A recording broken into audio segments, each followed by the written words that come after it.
조두순, 김근식, 박병화 이런 성범죄자들이 출소할 때마다 반복되는 논란이 있죠. 우리 동네로는 오지 말아라.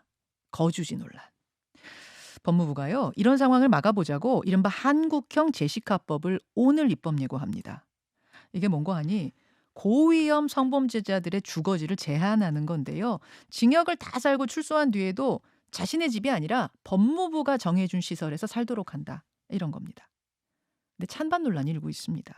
법의 형평성 그리고 실현 가능성 측면에서 가능하다. 실현 가능하고 법적으로도 문제 없다라는 주장과 아니다. 실현 불가능할 뿐더러 심각한 포퓰리즘이다. 이런 주장이 맞서고 있는데요. 양측 이야기를 들으면서 여러분 생각 정리해 보시죠. 입법 예고 기간이기 때문에 아직 확정은 아니란 점 열어두고 여러분 고민해 주시면 되겠습니다.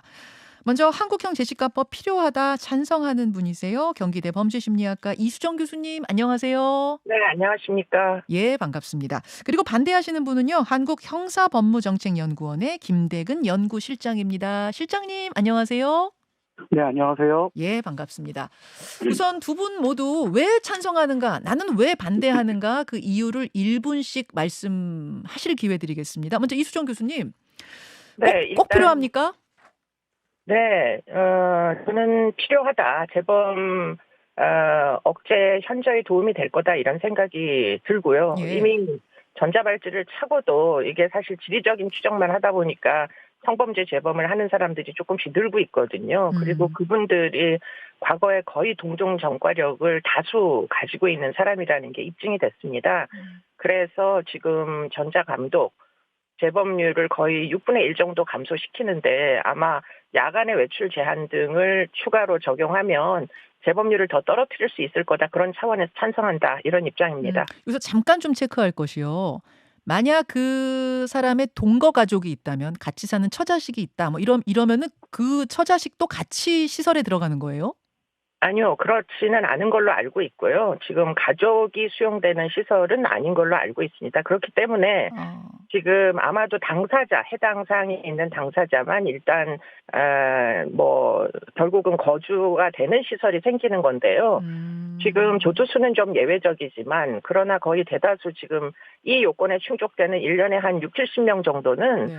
가족과 연이 다 끊어진 사람들이 대다수입니다. 거의 100%까지는 아니어도 99%가 사실 가족이 이 사람들을 지원하지 않는 지경에 이르거든요. 전과력이 누적돼서. 예. 그렇기 때문에 그런 경우에는 출소를 해도 올 데 갈 데가 없는 분들이 많아서 알겠습니다. 네, 지금 알겠습니다. 사실상 갱생보호시설에 있습니다.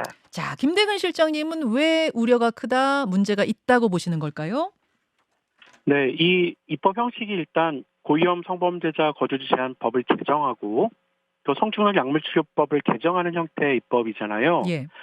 올해 입법 초에 제기됐던 것들은 이제 거리 제한 기준을 두어서 거주를 제한하겠다, 접근을 금지하겠다는 것이었는데 처음에는 거주지를 뭐 공원이나 학교에서부터 600m를 벗어나게 하겠다 이거였다가 그렇게 네. 따지면 우리나라에 살 곳이 없어 이래가지고 이제 시설로 수용하겠다로 바뀐 거죠? 예. 네, 그 거리 기준의 비합리성이라든지 수많은 부작용들 때문에 실효성이 없다라는 지적을 받았고 지금은 일정한 특정한 장소에서 거주를 지정하는 형태잖아요. 예. 사실 이것은 거주 이전의 자유를 더 침해한다, 제한하는 측면이 있기 때문에 거주 이전에 대한 본질적인 내용은 침해할 부분들이 있고요.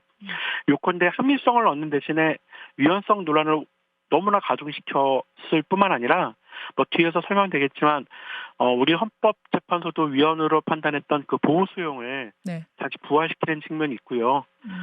사실상 이미 법무부가 보도자료에서 제시한 것처럼 뭐 전자장치 부착이 효과성도 있고 또 성추행 약물 치료도 뭐 75명 재범자 중에서 1명만 범죄를 저질렀다라는 식으로 설명하는 것처럼 기존의 제도로도 이미 재범 방지를 위한 여러 가지 것들이 있음에도 불구하고 이런 것을 드는 것은 사실상 지나친 기본권 제한에다가 과잉금지 원칙에 반할 부분들이 있고요. 알겠습니다. 법을 구체적으로 보시면은 절차적으로나 문헌성으로 문제가 굉장히 많습니다. 이따 말씀드리겠습니다. 자, 이제 크게 찬성하는 이유, 반대하는 이유 말씀해 주셨어요. 쟁점 하나하나 들어가 보겠습니다. 그 핵심 쟁점 중에 가장 큰 쟁점은 조금 전 말씀하신 그 위헌성 여부예요. 이수정 교수님. 네, 뭐 위헌성 여부 자, 만약에 제가 잠깐만 설명하겠습니다. 네, 네. 그러니까 아무리 성범죄를 저질렀다고 해도 이미 법이 내린 처벌을 다 받고 나왔는데 다시 주거권을 제한한다는 게 이게 타당한 것이냐? 그런 식으로 따진다면 성범죄 말고 다른 중범죄자는 다 괜찮다는 것이냐? 어떻게 생각하십니까? 지금 뭐 다른 범죄자가 중하지 않다 이런 얘기는 지금 아닌 거고요. 예. 문제는 이제 성폭력을 이제 아마 폭력 수위가 굉장히 높은 위험성이 높은 3회 이상 저지른 사람일 겁니다. 뭐 여러분들 그냥 상상해 보시면 부산에 돌려치기 하신 분 그런 분들이라고 상상하시면 좀 부합할 것 같은데요. 지금 그 화성에 수원대학 앞에 사는 박병화가 여기에 해당을 하는 거고요. 그리고 13세 미만 아동을 대상으로 성폭행을 한 사람, 초등학생에게 성적인 반응을 보인다는 것 자체가 사실은 굉장히 좀 도착적인 경향을 전제해야 되는 거고요. 예. 그렇기 때문에 이제 조두순 씨나 지금 아예 출소를 못한 김근식을 한번 생각해 보시면 상상이 될 겁니다. 그런 분들이 출소를 했을 시에 재범을 안 한다는 보장을 사실 하기가 어렵고요. 이미 뭐 여러 가지 우리의 이제 제도 속에서 전자감독도 15년씩 했으니까 네. 그럼 전자감독 정도를 이게 감당할 수 있느냐? 그렇지 못하다는 건 너무 뻔히 지금 입증이 되고 있습니다. 이분들이 지리적으로 자기 거주지에서 랜덤 채팅 애플리케이션을 이용해서 어린 여자애들을 방으로 불러들여서 지금 성매매 성폭행을 하고 있는 상황이다 보니까 예. 지금 그냥 집에 있는다는 게 의미가 없다 이런 이제 판단을 하게 되는 거죠. 그렇기 때문에 야간에 보완이 되는 야간의 외출 제한 등 관리 감독을 하는 이런 시스템이 필요하다는 건데요. 위헌성과 연관해서 사실 전자감독도 보완 처분인데 형벌이 아니다라는 합헌 판정을 받은 걸로 제가 알고 있고요. 그리고는 지금 이 제도가 보호수용으로 되면 안 된다라는 부분은 충분히 운영의 묘를 발휘하면 낮에는 자유롭게 돌아다닐 수 있습니다. 그 전에 전자발찌를 이제 합헌이라고 판단했던 그 부분이 자유롭게 이동할 수 있다 하는 게 이제 사실은 합헌으로 난 이유거든요. 전자 발찌 착용할 때도 착용시킬 때도 이런 논란이 있었지만 합헌이 가능했듯이 이번에도 보호수용 시 어떤 묘를 좀 발휘하면 합헌 그렇습니다. 판정 받을 수 있다라는 말씀 김대근 실장님 반론해 주십시오. 네, 저도 이수정 교수님의 말씀에 어느 정도 찬성하는 부분이 있습니다. 성범죄가 갖고 있는 특성이 분명히 있고요. 네, 그럼에도 불구하고 이 법이 갖고 있으니까 교수님께서 말씀하신 것처럼 운용의 묘라고 하셨는데요. 예. 사실은 기본권의 본질적 내용과 관련된 중요한 부분들은 아직 정해진 바가 없어요.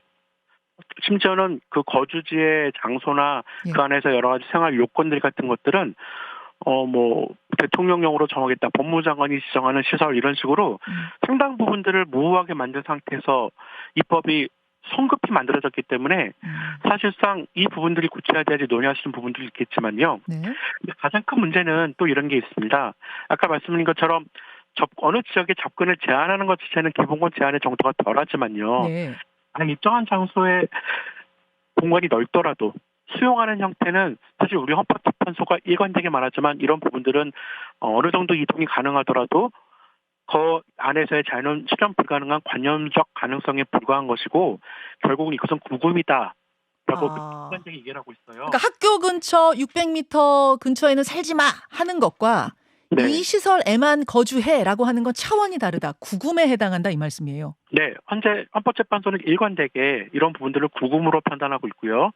때문에 이 구금에 따른 기본권 제한의 정도는 애초에 입법이라든지 또는 여러 가지 기존의 전자장치 부착이나 성추행 약물 수여와는 사뭇 다른 점이라고 할 수 있습니다. 이 부분 어떻게 보세요, 이수정 교수님? 네, 근데 이제 구금이라는 게 그렇게 O 또는 X의 문제라고 전 생각을 안 합니다. 야간에 이제 외출을 제한하는 것을 구금이라고 한다면 그렇다면 낮에 출근하고 퇴근하고 전자발찌를 차고 예컨대 중간 처우의 형태로 집행하게 된다면 어디 갔는지 알 수 있으니까요. 그러면 대부분의 재범이 일어나는 야간 시간대에 6시 이후에 집으로 돌아오지 않으면 그러면 찾아 나설 수 있는 여지가 생기는 거 아니겠습니까? 지금 이제 문제는 6시 이후의 문제가 아니라 그 6시 이후에 돌아가는 집을 어떤 시설로 특정했다는 그 부분을 아마 김대근 실장님은 지적하신 것 같아요. 그건 어떻게 보세요? 그러면 제가 또 한 가지 반론을 제기하고 싶은데요. 그러면 이분들이 출소를 해서 워낙 전과력이 많은 사람들이다 보니까 자기 능력으로 집을 구할 수 있느냐를 한번 생각을 해봅시다. 지금 조두순 씨가 예. 안산에서 살고 있는 집이 조두순이 자체적으로 근로를 해서 살고 있나요? 전혀 아닙니다. 지자체에서 지원을 하고 있어요. 생활비도 지자체에서 주기 때문에 이게 생활이 가능한 겁니다. 예. 그러면 조두순이 아니고 조두순 같은 어떤 다른 사람이 예. 조두순이 받는 지원을 하나도 못 받고 출소를 하는 경우에 그럼 주거의 자유를 따질 수 있는 그런 어떤 경제력이 있는가요? 그렇기 때문에 이 제도는 어쩌면 이들을 위해서는 갱생보호의 연장선상에서 주거지를 제공하는 복지제도가 될 수도 있는 겁니다. 아, 그들을 돕는 복지제도일 수도 있다. 대부분은 경제력이 없기 때문에. 자, 김대근 실장님 어떻게 보세요? 글쎄요, 이미 그런 제도가 실행되고는 있잖아요. 법무보호복지공단에서 갱생보호란 이름으로요. 예. 근데 그런 경우 경제력이 없고 주거가 없는 사람이 원하면 국가 복지청 해주는 것은 바로 복지라고 할 수 있는데요. 네. 이건 원하든 원하지 않든 간에 강제적으로 수용하는 것이기 때문에 당연히 복지라고 볼 수는 없고요. 물론 그런 교정이나 구금에 관한 관점도 복지의 관점에서 접근하는 게 필요하겠지만요. 그것 자체를 복지라고 볼 수는 없을 것 같고요. 또 이렇게 특정 지역에 수용된 사람들이 뭐 직업 활동의 자유를 행사한다든지 할 때 많은 한계가 있다는 것도 부정할 수 없고, 심지어는 많은 부분 활동이 제한되고 사회적 활동도 제한되기 때문에 이런 사람들이 올 생활고에 몰려서 가난한 또 그래서 범죄로 몰릴 수 있는 가능성이 더 크다라는 점을 놓쳐서는 안 되는데요. 사실 법무부 보도자료도 보면은 고위험 성범죄자가 주거 부정자로 전락하는 것을 막고라는 표현이 있는데, 이들 모두가 주거 부정자라는 것은 근거 없는 전제 또는 잘못된 프레임이라서 허수아비를 공박하는 오류라고 저는 생각을 하거든요. 알겠습니다. 자, 제가 두 분께 지금 청취자 질문으로 들어오는 거 한 개씩을 각각 드리겠습니다. 먼저 이수정 교수님한테는 이런 질문 들어왔어요. 저는요, 사기꾼 이희진이나 대도 조세형이 더 무섭습니다. 그들도 그럼 출소 후에 특정 시설에서 살도록 제한해야 되는 거 아닌가요? 누군가에게는 다른 중범죄가 더 무서울 수도 있는데 그 형평성 어떻게 보십니까? 이수정 교수님? 생명의 손실 가능성이 있느냐 없느냐에서 지금 천지 차이의 질문을 하고 계신 겁니다. 생명, 예. 경제적 손실을 유발하는 사람은 사람을 죽이지 않죠. 그런데 아동을 계속 성폭행을 하다 보면 결국은 아이가 죽습니다. 결국에는 화성 연쇄살인이 원래 연쇄살인이 아니었던 거 아십니까? 화성 연쇄 성폭행 사건이었어요. 결국 성폭행은 인명 손실을 담보로 하는 결국 범죄입니다. 그렇기 때문에 지금 뭐 재산상의 손실을 유발하는 범죄와 중범죄라도 비교하는 건 적절하지 않다, 이런 생각입니다. 자, 청취자 질문 이번에는 김대근 실장님께 드리겠습니다. 네. 너무 범죄자 인권을 지금 우선시하는 거 아니냐? 범죄자 인권보다 국민 인권이 더 중요한 거 아니냐? 이런 질문 뭐라고 답하시겠습니까? 자주 받는 질문입니다. 저희들이 논의하는 이수정 교수님은 물론이고 저 또한 이 제도에서 가장 중요한 것은 피해자 보호와 사회 안전이라고 생각하고 있어요. 예. 그런데 두 가지를 강조하고 싶은데요. 하나는 이 제도를 통해서 피해자 보호나 범죄 예방 효과가 과연 어마어마만큼 클지, 효과성이 크지 않다는 말씀을 드리고 싶은 것이고요. 두 번째로는 그 작은 효과성 때문에 치러야 될 수많은 비용들, 인권 침해 부분들, 기본권 제한의 부분들, 이른바 좀 어려운 용어지만 과잉금지 원칙을 현저하게 침해하는 부분들이 있기 때문에 문제를 지적하는 것입니다. 자, 두 분에게 각각 반론 질문 드렸고 이 현실성 문제로 좀 넘어가 볼게요. 이수정 교수님, 이제 네. 이 시설을 짓겠다라고 합의를 했을 때 과연 어느 지역에 지을 수 있을까? 그러니까 누굽니까? 조두순 출소했을 때 그 지역에서 굉장히 반대가 심했잖아요. 항의 시위도 있고. 근데 아예 그들을 모아놓은 시설을 짓는다고 하면은 어느 지역에서 그것을 허락할 것인가, 이런 부분은 어떻게 보세요? 제가 2년 전에 전국의 갱생보호시설을 다 돌아다닌 적이 있습니다. 연구를 하느라고. 예. 그런데 이미 우리 사회에 곳곳에 갱생보호시설이 있어요. 다만 우리만 모를 뿐. 지금은 아까 이제 김대근 박사님 말씀하신 대로 본인의 의사에 반해서 그런 시설을 가라고 하진 않지만, 출소자들이, 누범자들이, 특히 상습범들은 연고자가 다 없기 때문에 무연고자가 된 노숙해야 되는 사람들이 그 기관을 사실은 다 들락날락하면서 이용하고 있어요. 갈 곳 없는 사람들 보호해 주는 곳이죠. 예. 네, 그렇기 때문에 사실은 이제 자기 마음대로 들락거리느냐, 아니면 야간에 외출 제한을 거느냐 그 정도의 차이기 때문에 지금 새로운 시설을 미국처럼 어디 섬에다 짓거나 이런 얘기가 전혀 아닙니다. 그런데 물론 이제 어떤 특정한 지역을 지정을 하면 아마 그 지역 주민들은 굉장히 불안해하실 거예요. 네. 그런데 문제는 지역만 지정하는 게 아니라 사실은 경찰서도 짓고 순찰도 돌게 되고 보호관찰소도 그 옆에 이제 지소를 짓게 되고 이런 이제 형사사법기관의 근무자들이 모두 그 기관 주변으로 옮기기 때문에 CCTV나 뭐 가로등 이런 것도 조도를 다 바꾸기 때문에 환경이 아주 안전하게 개선되는 또 효력이 있습니다. 알겠습니다. 네, 그런 걸 고려하셔야 됩니다. 자, 김대근 실장님 어떻게 보세요? 사실 그 부분 굉장히 흥미로운 지적이신데요.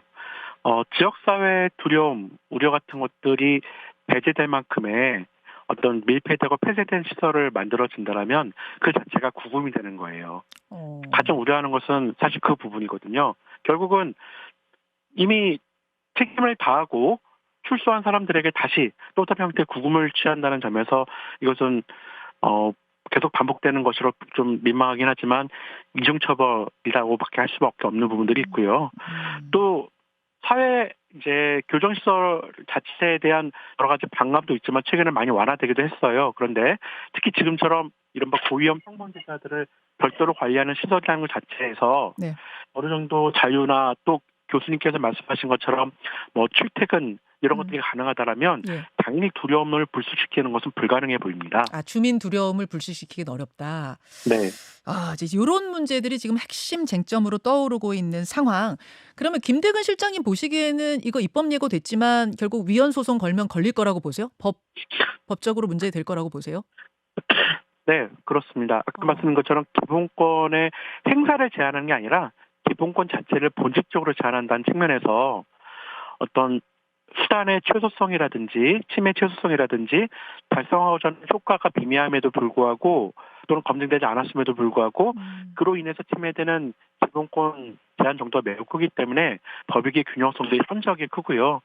사실은 시장님 이 부분이 제가 중요한데요. 이미 입법 예고가 돼 있잖아요. 또 법무부가 검토해서 입법 예고를 할 때는 아마 그런 헌법적인 면을 다 고려하지 않았을까 언뜻 생각은 그래서 이게 그러면 누군가가 이거 위헌입니다 소송 걸면 그때는 아마 다시 판단하게 되고 어떤 법의 문턱 못 넘을 거다 이렇게 보신다는 말씀이죠? 네, 법무부가 뭐 헌법재판소 그 자체도 아니고 행정 집행부와 어떤 사법부의 어떤 권력의 견제와 균형이라는 측면에서 법무부 판단에도 불구하고 사법적 판단은 다를 수밖에 없는 부분들이 있고요. 또 사실 법무부가 지금 입법안을 서둘러 낸 부분들도 어떤 다소는 보여주식의 파퓰리즘이라는 오해도 많이 받는 상황이기 때문에요.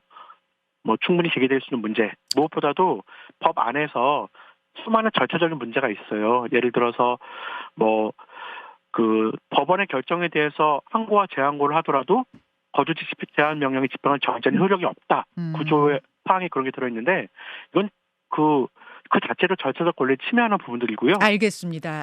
그 이야기 이제 법적인 절차 문제들 계속 지적해주고 계시는데 시간이 없어서 요 쟁점 하나만 더 이야기하고 마치겠습니다. 이수정 교수님, 재범 방지의 효과는 어떨 것이냐. 아까 김대근 실장님은 재범 방지 효과도 별로 높지 않다는 부분 지적하셨는데 이수정 교수님 어떻습니까? 저는 재범 방지 효과는 있다라고 봅니다. 왜냐하면 이게 이제 전자발찌 같은 경우에 집에만 있게 하니까 집에서 성폭행을 해요. 성매매를. 그러니까 그 야간 시간대를 관리 감독을 하면 지금 그 재범 시간대, 장소 같은 것들을 뭐 관리 감독을 할 수 있고요. 또 한 가지는 제가 볼 때 이게 문제가 안 될 것 같은 게 부정기형으로 가출소의 요건을 널리 인정하면 됩니다. 뭐 혼자 살다가 출퇴근하다가 직장 동료하고 연애를 해서 결혼을 하기로 했다. 이럴 수도 있는 거 아닙니까? 그러면 지금 주거지에 수용됐던 명령을 가출소의 형태로 가종료를 시켜주면 전자감독도 가종료 심사를 하거든요. 결혼하겠다 그러면요?